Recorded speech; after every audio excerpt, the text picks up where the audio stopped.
A big game looking to be revitalized is coming to Xbox Game Pass, and it is the 2-year anniversary of the Xbox Series X and S.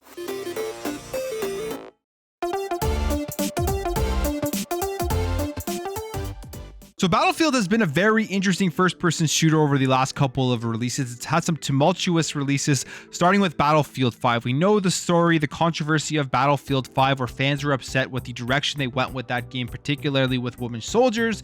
And then EA and DICE came out, particularly Patrick Soderlund, and said that if you don't like it, don't buy the game. And then people didn't buy the game and did not hit any of their targets that they were expecting, especially on the release of Battlefield 5. Now, the game itself, I've played it. It is not a bad game, and it is actually a pretty good game. I've had fun with it.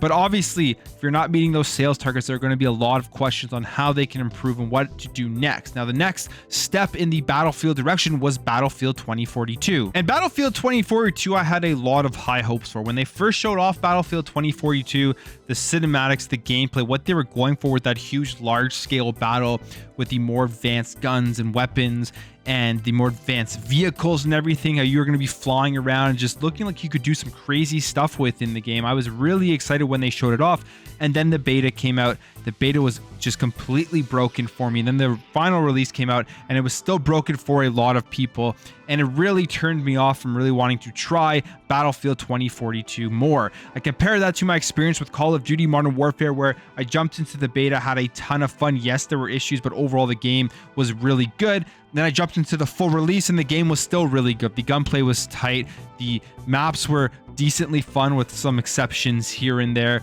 The matchmaking was good. There were no big graphical glitches, but it was a great game, and I still play Call of Duty Modern Warfare 2. I know it's new, but I'm going to continue to play that game for a long time. Whereas Battlefield 2042, which is supposed to be one of the main competitors to Call of Duty, I don't see myself jumping back into it. But now I think there may be a little bit better of a chance that I will try some more Battlefield 2042, as it has been announced that it is coming to Xbox Game Pass. So Battlefield put out this announcement yesterday. They talked about Battlefield 2042, Xbox Game Pass, and the upcoming release of Season 3. So Season 3 is going to be coming out at the end of November, and if you are a member of Xbox Game Pass Ultimate specifically, it will be included in the EA Play membership, which means it's going to be coming to Xbox Game Pass for everybody to play. Now, that wasn't the only announcement. Not only is the game coming to Game Pass, if you've never checked it out, you're also going to get access to all of this new stuff that they're updating it, meaning that if it's your first time jumping in, if you are a subscriber to Game Pass, you're probably going to be getting the best version of the game with all of this new stuff that is going to be coming out, plus all of the fixes that they've worked on since the actual release of the game. So first of all, there's going to be classes that are returning, and this is from a lot of feedback. People have been testing out the classes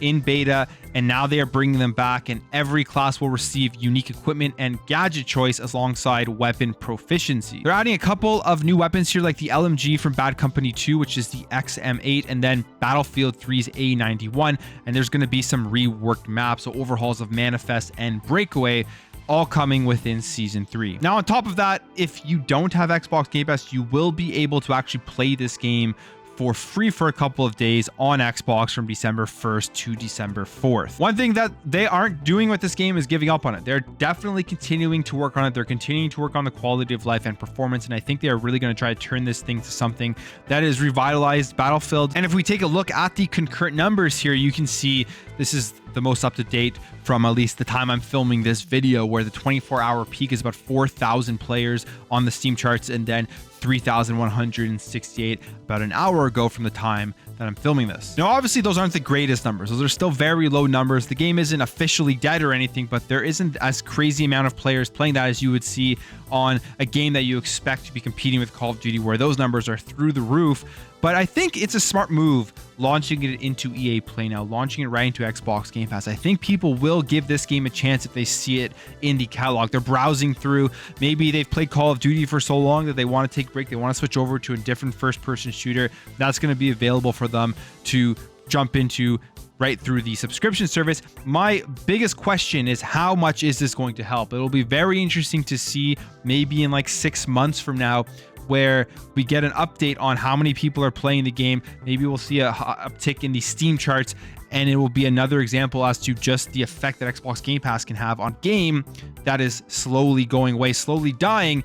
The revitalization factor of Xbox Game Pass is something I think a lot of developers really keep in mind, especially when a game is on the downturn. You take a look at something like Guardians of the Galaxy, which was a great game, came out, didn't sell well, at least according to Square Enix. They cut the price on the game right away. I remember picking it up like a month later for half price. And then after that, it came to Xbox Game Pass, and a lot of people discovered an amazing game that they wouldn't have if it wasn't for the service. So yesterday marked the 2-year anniversary of the Xbox Series X and S, and it has been an interesting ride for the first 2 years of this console. Overall, I would say Xbox has done very well across the board of what they have been trying to accomplish in terms of selling the Xbox Series XS, in terms of increasing subscriptions to Xbox Game Pass, improving on the ecosystem, and overall just giving an experience to gamers with the console specifically that is something that is enjoyable every single time you log on. Now, it's crazy that we think about this as 2 years into the life cycle,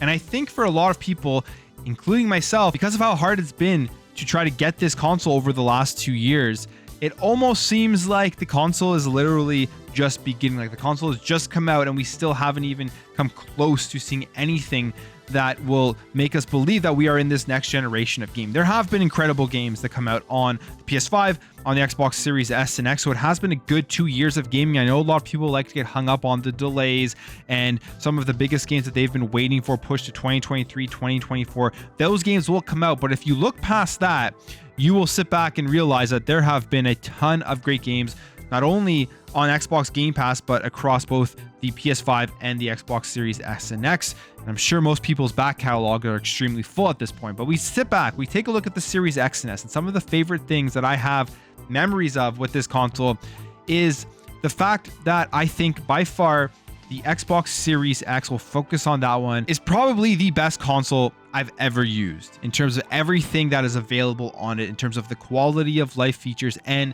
the access it provides to the massive catalogs of games, whether that is the first party stuff like Halo Infinite and Forza Horizon 5, whether that's the indie stuff from games like Tunic and Death's Door and Nobody Saves the World, and a bunch of other amazing indie games that I have played, the multiplayer stuff, the co-op stuff that came out of nowhere like Grounded from Obsidian. There is so many great games to explore on the Xbox Series S and X, so that has been a major standout for me, even though in 2022 we haven't received that big first party Xbox game. I'm really optimistic for 2023. I think they will be releasing a lot of stuff. I don't think there will be as many delays as people think. Maybe 1 or 2 games here or there do get delayed that we have been promised, but I do think Xbox is going to deliver on games like Redfall and like Starfield. But besides the games, I mean, there's always stuff to play. There's so many games out there in today's day and age, and they're more accessible than ever. The quality of life features have been probably my favorite part of the Xbox Series S and X during these first 2 years. You think about the backwards compatibility. Right off of the bat, Xbox was the leader in that with the Auto HDR, the FPS boost, the continuously adding games to the catalog, so much so that PlayStation had to completely change their narrative before the launch of the PlayStation 5 to bring backwards compatibility, because Xbox had pushed this and they saw that fans wanted this. You think about the speed of the console, the SSD, been great. Can't go back to any other console after playing on the Xbox Series S or X, because you're sitting there for 2 minutes waiting for games to load on the Xbox One or the PS4. And then all of the marketing terms that before this console was launched that everybody was laughing at and calling marketing terms, they're not going to do anything, they're not going to change the game or anything like that.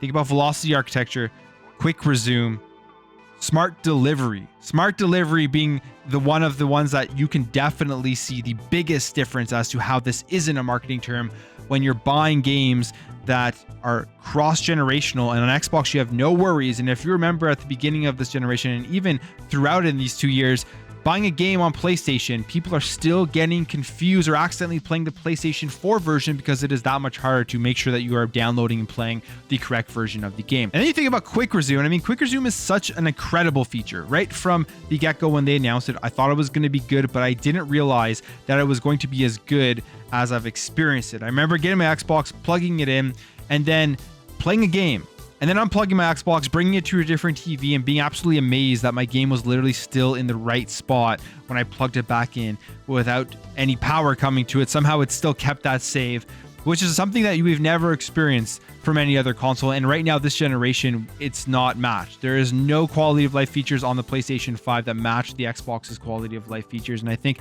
when you look at those two side by side, the Xbox Series X and S, the biggest criticism right now as we're talking about a 2-year anniversary, because we're living in the moment, is that there are no big first-party games in 2022, and that is a very valid criticism. I think Xbox should have had a contingency plan for the delays of Redfall and Starfield, but they didn't. They had first-party games in 2021. They'll have first-party games in 2023, but I think that's it right now.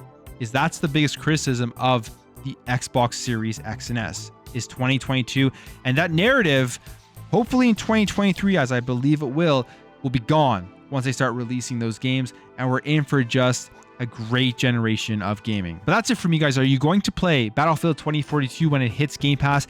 And what do you think about the first 2 years of the Xbox Series S and X? If you enjoyed this video, make sure to hit that thumbs up button. If you're new here and you liked what you saw, consider hitting that subscribe button. Thank you all for watching. Thank you for your support, and I'll catch you in the next video.